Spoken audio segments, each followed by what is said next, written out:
suppose. But thank you for inviting me. And I would like to tell you a bit more about FEST, which is the Federation for European Storytelling, which is a network, Federation for European Storytelling. So it's an international network of organizations dealing with storytelling. So we don't have individual members, we only have organizations as members. We have 101 organizations in 31 countries in Europe. What are these organizations? First of all, I think storytelling associations. So storytellers in different countries who are associated in a kind of professional association or whatever. Of course, festivals, storytelling festival organizers, training organizations for storytelling, educational institutions with a storytelling department or an area, which are rare, by the way. I will come to that later. Anyway, so organizations dealing with storytelling. We have plans. We are changing our statutes at this moment, and we have plans, first of all, to allow individual people to be a member, and also to broaden the scope of members so that we have organizations, of course, still interested in storytelling. But when I listen to your story and your organization, I mean, you're working on participative processes and so on. Why? I don't know if storytelling is part of it, but I mean, of course it's in our brief as well. So we're trying to diversify our membership. Are we going to do that anyway? So that's the idea. A little bit about me and the organization I worked in. I'm from Belgium, Flanders, so my mother tongue is Dutch. And I worked for 27 years in a place called Eldenbiesen, which is a big castle, as you can see, very close to Maastricht. But it's owned by the state, in my case, the Flemish government. And so it was an international cultural center with residencies as well, all kind of facilities. And so I have been the European project manager since 1992. Very difficult to say that. Anyway, so I worked in European projects, Socrates 1, Socrates 2, lifelong learning program, Erasmus+, and of course Creative Europe as well. I started in '95, I started the International Storytelling Festival, a very big one. It was multilingual from the start, and multilingual means in our case Dutch, English, French, German, Italian, Spanish, Portuguese and Swedish, and there was no translation whatsoever. We targeted schools and language evening classes for adult education. And it was very big. In the golden years, we sold 20,000 tickets. So it was the biggest, it still is the biggest festival in Europe, multilingual. And that brought a number of storytellers from different countries and different languages together. And that, in a way, was the start of the concept of, yes, we need a European network on storytelling. I'm the chair of board of the FEST network, so we are an international non-profit. And of course that gives me the opportunity to be a member of the Commission's expert group on cultural heritage, which is a very nice place to be, because it's where things are born, where things come together, where you have first notice of all kind of information. Strangely enough, I would like to tell you just briefly what is storytelling. So, and when you read it here, storytellers are artists, narrative builders, mediators rooted in society. It's an ancient art, the basis of communication, imagination and creativity, etc. But it's also an instrument for social development and well-being. Storytelling has a huge instrumental potential for social well-being. It's a tool for civic and cultural participation, for learning, heritage, interpretation and inclusion. So now the mere fact that I tell this to you, why is that? Because I'm from Europe, by the way, I'm not Irish. That means that, why do I tell this? Because nobody knows. Storytelling as an art is not known in many countries.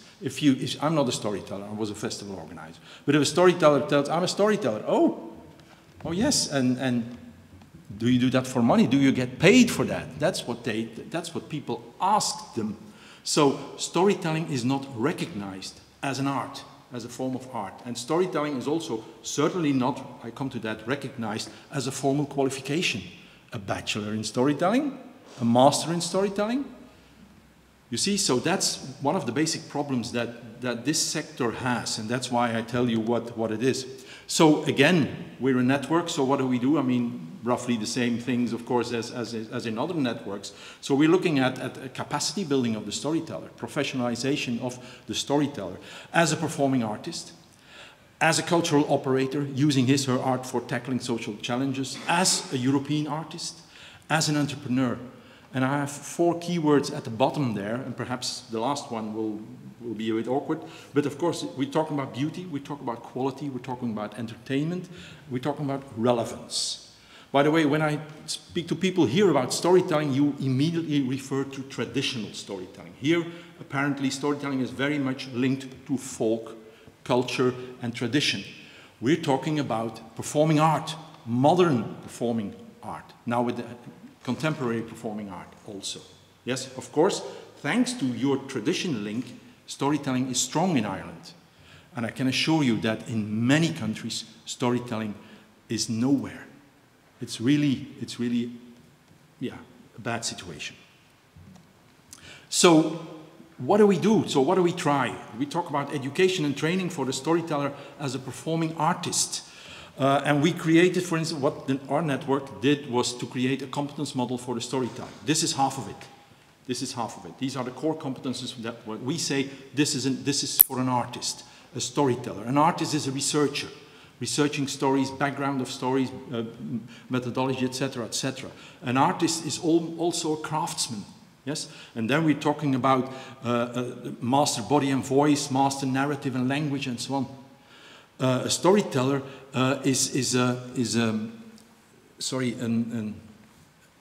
the art competences for a storyteller, the creativity, the empathy, the experimentation, and so on. That's also part of the competences. And the performance, the performer elements there, master a repertoire or connect with story and audience. So we created a competence model for the storyteller. Why? Because storytelling in Europe, I mean, they come from teachers, they come from street art, they come from all kind of, from drama, of course, as well.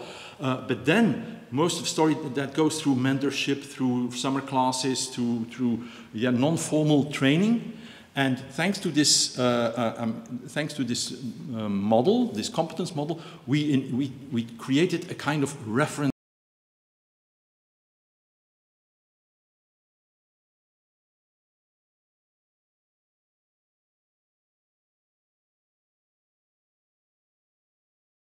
On the other hand, training for us is also very important to link up with higher education.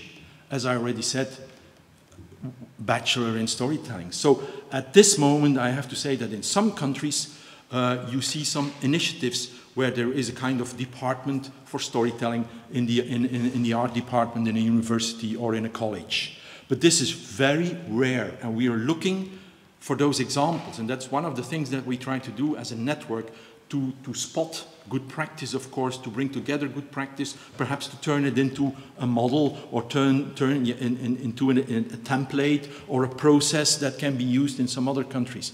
That's one of the things that we try to do. And this is about storytelling as a performing art. Of course, storytelling can be used in education as well. So about telling stories in the classroom, storying content, narrative thinking. My question to you, is storytelling part of teacher training in this country? In teacher training, no? Is music part of teacher training? Yeah. So my question is, why is storytelling not part of teacher training?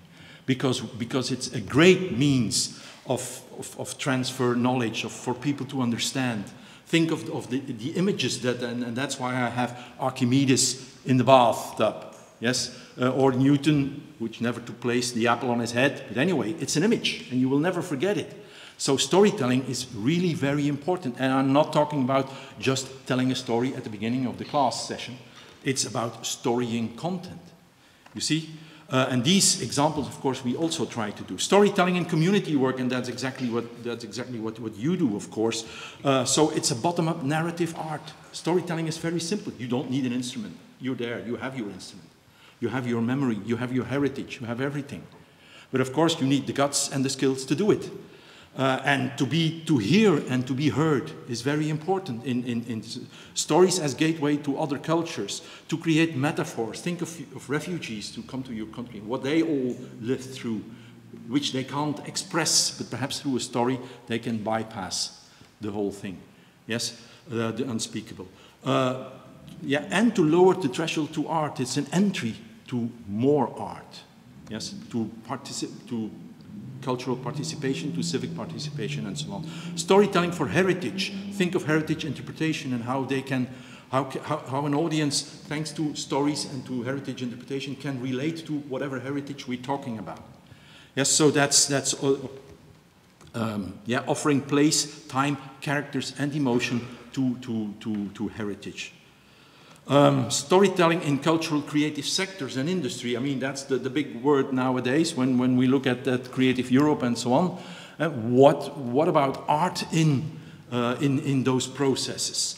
Of course, storytelling for tourism, storytelling for sustainable tourism, for participative creations in tourism, where people, where people create the touristic assets. Through storytelling, meaning-making processes. What does this mean for us through storytelling, etc.? So it's really very strong meaning and value-making for storytelling for innovative entrepreneurship. What does it mean, innovative entrepreneurship? And what does it mean, by the way, artist-run or artist-driven activities? What competences can an artist bring into those processes? And in our case, that artist is a storyteller. Yeah, that's why I said for introducing artistic competences.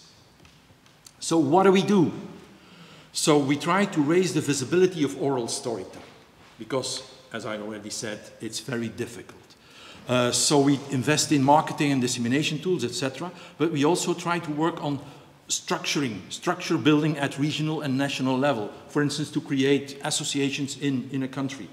To relate it to, for instance, a region. In Sweden, Västerbotten, for instance, is a storytelling region. And they organize for their villages and towns all kind of storytelling, and they profile themselves, they brand themselves as a storytelling region. Or in cities where you say, okay, we have, in my country, for instance, we have city poets. Why shouldn't you have a city storyteller? Yes. So all these. So we try to link up with local structures and so on. That's one of the things we try to do. To raise the European dimension, that's mobility of artists, mobility of storytellers, cooperation of storytellers, linking up with other networks. For instance, with the Jazz Network, with the activities of the European Capital of Culture. With activities related to the cultural route or being member of cultural routes on storytelling. And we cooperate with established European networks, and they're on your list, the list that's on the table: Europa Nostra, Pearl, IETM, Cultural Action Europe, Interpret Europe, etc. Of course, then we deal with the European priorities, and you probably know them all. I mean, the Green Deal, the digital transfer, gender equality, social value of heritage, and so on. So we also try to link up with the European priorities, and of course to get that down to our members. By the way, I forgot to say that we have 4 Irish members, which is Mermaid Art Centre here, which is Moth and Butterfly, the Storytellers of Ireland, and then the Leprechaun Museum. So those are the four members, the Irish members that we have. We want to increase cultural access and to participation in culture, as well as audience engagement. I mean, these are exactly the same objectives, goals that we have and that we try to do. But now, from our point of view, I mean, it also goes along with Culture Europe Desk, what they do, but we do it from another perspective. How do we do that? We try to create what we call networking services. Of course, communication and sharing activities like yearly conferences, meetings. Every year we have a conference. In 2017, we were here in Ireland. But this year we were in Veszprém in Hungary. The year before that we were in Lithuania. In Vilnius, then the year before we were in Denmark, we were in Rome, etc., etc. So we move around. always it's one member, of course, or a group of members in that country that run it.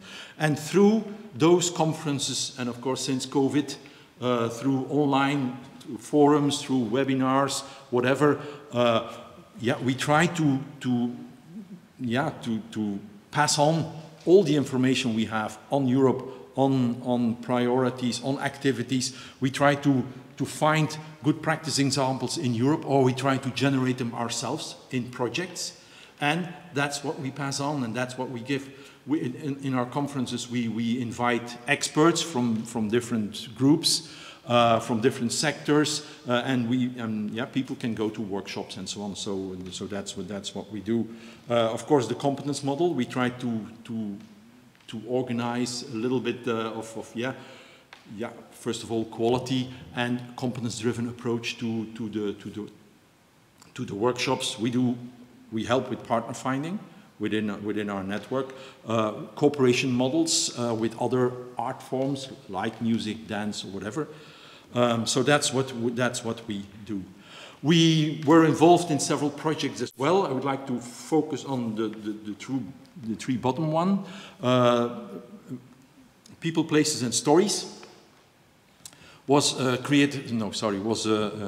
Erasmus Plus project. Two of them are Erasmus.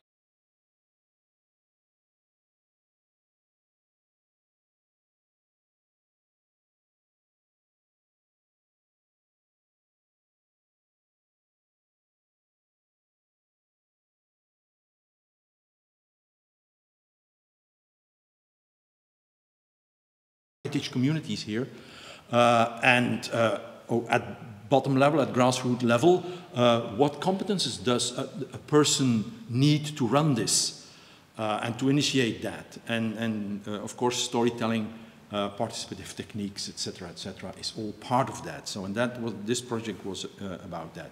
SIP is also an Erasmus Plus project, Cultural Innopreneur, and that's exactly the question when we talk about innovation in entrepreneurship. What is innovation? So, is that IT innovation, or can it be cultural innovation? What can be the role of an artist in entrepreneurship and an innovative, and then we come up with some of the competences that are in our model, like research competences, or creativity, or empathy, and that kind, or relate story to audience, or audience relationship, and so on. So these can be artistic competences that can be valuable for innovation processes within, in this case, entrepreneurship. And now we just our latest application within Creative Europe is called Cassandra, and that's a small-scale Creative Europe project. Was approved. I mean, we got the news on the 1st of August, but now we're in the process of this pre-agreement process, which is not an easy one, by the way. Anyway, that's capacity building for storytellers as a socially engaged performer. And this is where we are going to create a kind of course for young storytellers in this. I mean, the working group are young storytellers, and we take them to a course in, let's say, a 5-day course with trainers, and then they have to do homework and work with community groups, and then there is a second part of the course, and so on. And so we try. I mean, it's capacity building, so we try to create a training model for that. I think I can't see the time. So this is the website, Fest Network, and the mail, and that's my name and my mail. Thank you very much for your attention.